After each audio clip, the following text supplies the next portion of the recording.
Shooting it raw? Yes. Shooting it raw.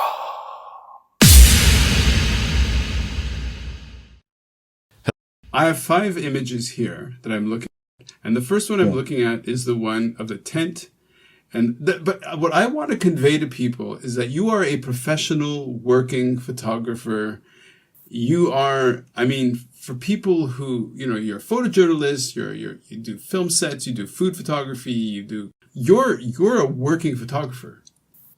Do you have a philosophy of, because you've been doing it for so long, do you have an idea of a philosophy of your photography, or do you just think of it as a practice that it's like writing? I'm a writer, so I write. I don't know. Well, I do know that I want it to be really natural and the most realistic. Like I don't like fake things. I don't like fake stuff. So for me, that's a philosophy. As soon as it becomes fake, I cannot shoot no more. Like I totally, my camera goes down and I don't want to shoot no more. That's so you don't do a lot of image manipulation, post-production? No, not that much. I like, since I'm from the film era. Mm-hmm. I don't know how you call that. Okay. I'm using it as a dark room, right? For the contrast, the fades and the colors, but not to recreate anything. Oh, okay. So in this picture that I'm looking at right now, how far north is it? It's 53rd parallel. I don't know what that means. That means it's Hudson Bay, in Quebec. Okay. If you follow the Hudson Bay on the west, I'm gonna be like at the straight top. Okay. Le plus haut point d'habitude du son. So c'est le 53e parallèle. Right. Got it.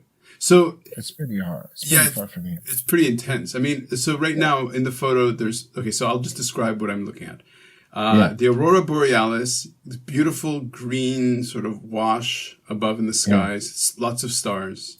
There's some hills in the background, a little bit, they're very dark, they're in silhouette. Is that a lake or is that ocean water? No, what you see in the back, they call the cuestas.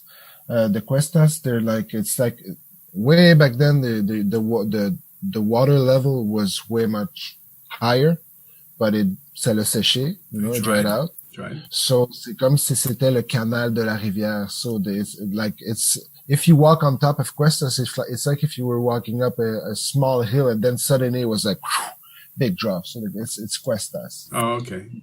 And the tent. Okay, so in the image, there's one tent in the left that nobody's in.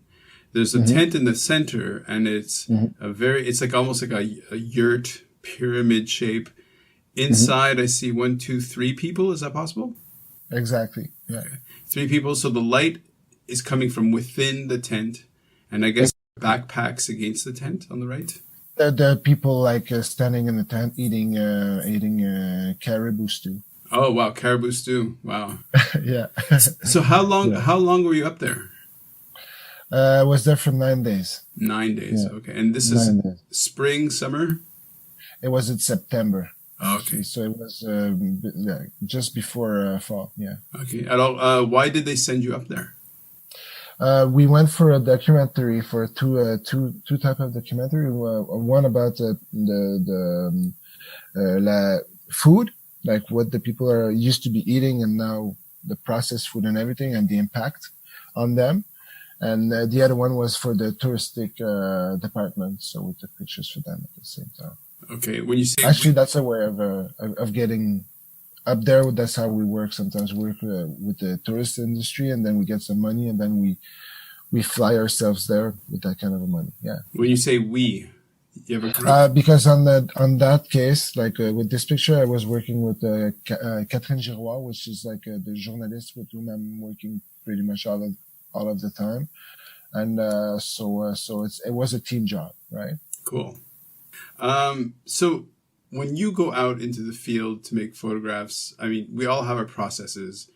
When you made this image, did you say, okay, guys, I'm just going to go outside and see what I can see? Or did you have this already in mind beforehand?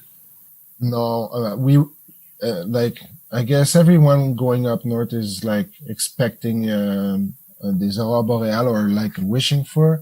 So I was wishing for them, right? So I was in a tent having food, and then I was like, I'm gonna go out just in case, right? I'm just gonna go see if there's some magic out there. And then suddenly it was there, and I had my tripod and my camera at the same time because I knew like if it was happening, you have to be fast because it goes really fast. Oh, okay.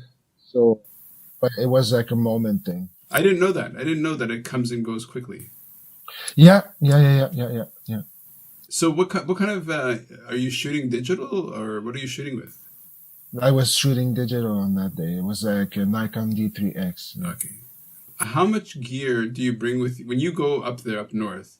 Did you bring your gun with you? It's a pain in the ass. It's so heavy. Everything is so heavy. Like it's just like crazy. Yeah, we have to be carrying a gun.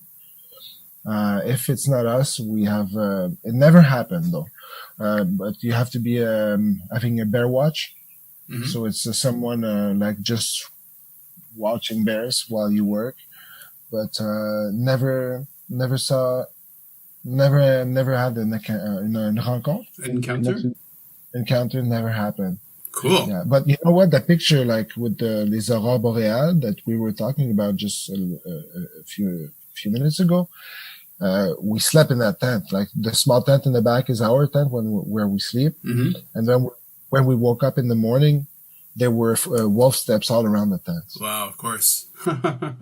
Yeah. So lots of gear, super heavy, but you need them because you don't know if you're gonna need it or not. So since you're so far, yeah. Okay, so right now we're talking. I'm in Hong Kong. You are in Quebec, Montreal. Yeah, in Montreal, but in Longueuil or in where in Montreal? I'm in Longueuil right now. Okay, yeah. Cool, man. Let's jump to the next image.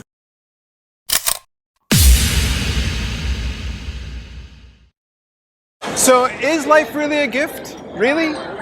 Can you make every second count? That's the whole point of the podcast.